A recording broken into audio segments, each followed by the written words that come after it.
What's up my Pungios, Andy with Andy Vlogs, doing another video here, letting you guys know that the GoPro Hero 9 is out. I just purchased my bundle and I'm super stoked to be able to go over and break down and put to test all of the differences from last year's model, which is the 8, to this year. I plan on testing everything. I plan on going through and making videos and seeing if it makes sense to switch from 8 to 9.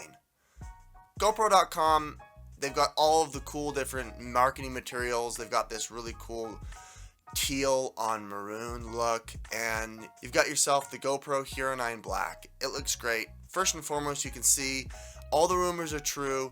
Front-facing camera, basically, and removable lens. Those are the two biggest features that you can tell. As you scroll down, they're going to have a couple of new mods. This Max Lens mod, it was a new huge release. They've got a couple of new accessories, nothing really to get all excited about, but they're really pushing this GoPro subscribe to GoPro. They rebranded the GoPro Plus into this GoPro subscription. So it's pretty exciting. Let's dive into it. The best price, the best bang for your buck is going to be on GoPro.com. They've got the device and a memory card for $349. But granted, you do subscribe to their GoPro Plus subscription. As you can see, it comes with unlimited cloud storage, which is nice. You've also got the 50% off GoPro.com, so any accessories that you buy are going to be really cheap. But there is a caveat to that does not include some of the new accessories, and we'll go over that. And then what's nice is they have the total camera replacement, which means you can replace it twice for $99 each. Pretty good deal. I'm not going to complain.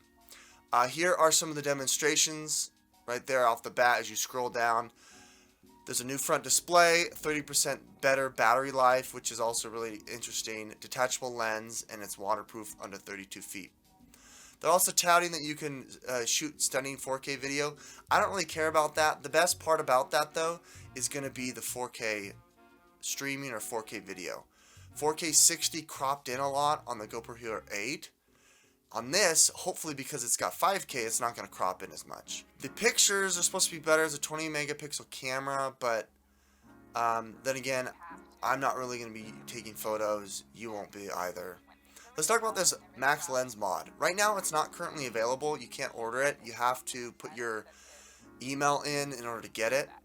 But this is really, really interesting. This is going to give you kind of more of a fisheye lens. This is going to be SuperView 3.0, so it's going to be updated. They're going to have, a lot more software technology into it. But with this new lens, it's supposed to be incredibly smooth. It's supposed to be incredibly slick and crisp. As you can see right now, it's $99. I already purchased the GoPro subscription, so I got a discount. Unfortunately, you only get 30% when you subscribe to Pro instead of 50. It's supposed to give you a 155-degree field of view, which is nice. I feel like the Hyper Super View gave you that, but I don't know. I don't know all of the details. They have all of the media mods, which are again kind of annoying. You got your display mod.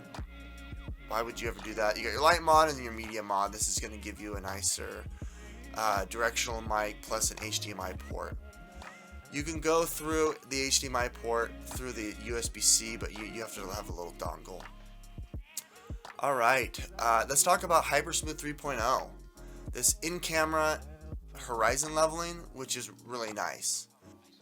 When you're shooting the GoPro with their little selfie stick, this is like the 3-point selfie stick, and you're filming yourself, if you've got more lateral movement like this, it gets really, really awkward. It gets like really wavy in the Hypersmooth, but when you have the direction, like when you have a horizontal direction, the Hypersmooth is amazing.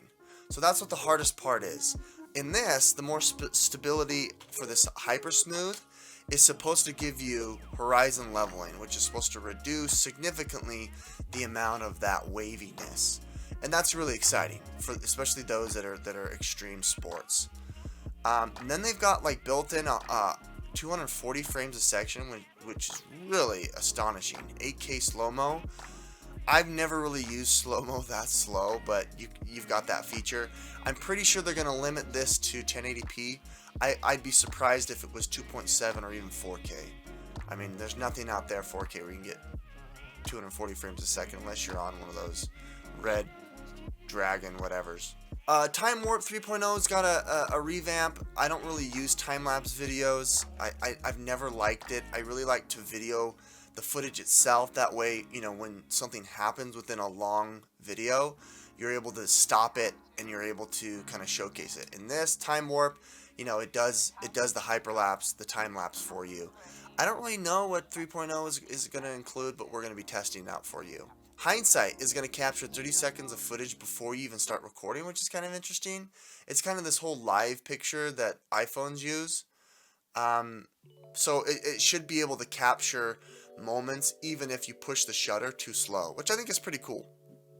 This is really good for family footage, especially if you're vlogging, to try to catch those moments, which I'm going to be excited to do.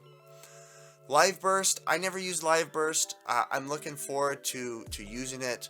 Apparently it's going to shoot and record 1.5 seconds instead of a second, and then it's going to find the best shot right there in camera. You can do scheduled capture and duration capture, which is kind of interesting. Live streaming is exciting. It's going to be nice to be able to stream and use this, including Hypersmooth stabilization in your streaming. I still wanted to note here that you're going to be able to use this camera as a webcam, and I'll show you how to do that once I get my device. But basically, you'll be able to download the beta utility for MacBooks, and you'll be able to use it as a webcam.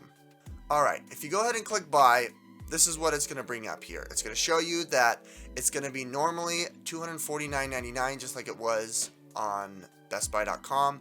However, if you subscribe with a 1-year subscription, you get $100 off. The 1-year subscription is only $50 a year, and you can cancel at any time, so just set a calendar note for a few days before it renews, and you can just cancel it. No hassle. So as you can see here in our order summary, I'm not going to go into the rest of the shipping details, but you can see that it breaks down to $349.98. You've got your $50 subscription, you get your free SD card, and then you got your Hero, which actually is discounted by $150. So I highly recommend this. Otherwise, you can go to Amazon, you can go to Best Buy and just buy it straight out through their process. But I think this is the best bang for your buck. Alright folks, hopefully that's interesting to you. Hopefully the news here of the GoPro Hero 9 excites you as it excites me. I do have the 8 and I am looking to upgrade to the 9. It's always nice to have 2 GoPros. And this time I'll actually have 3 because I purchased the GoPro Hero 5 way back when. And so just look forward to more videos in the future. We're going to break down and unbox it. Then we're going to have some side-by-sides, first impressions, and then a full review. So subscribe, hit that like button. Thanks so much for joining me, guys. This is Andy with Andy Vlog signing out.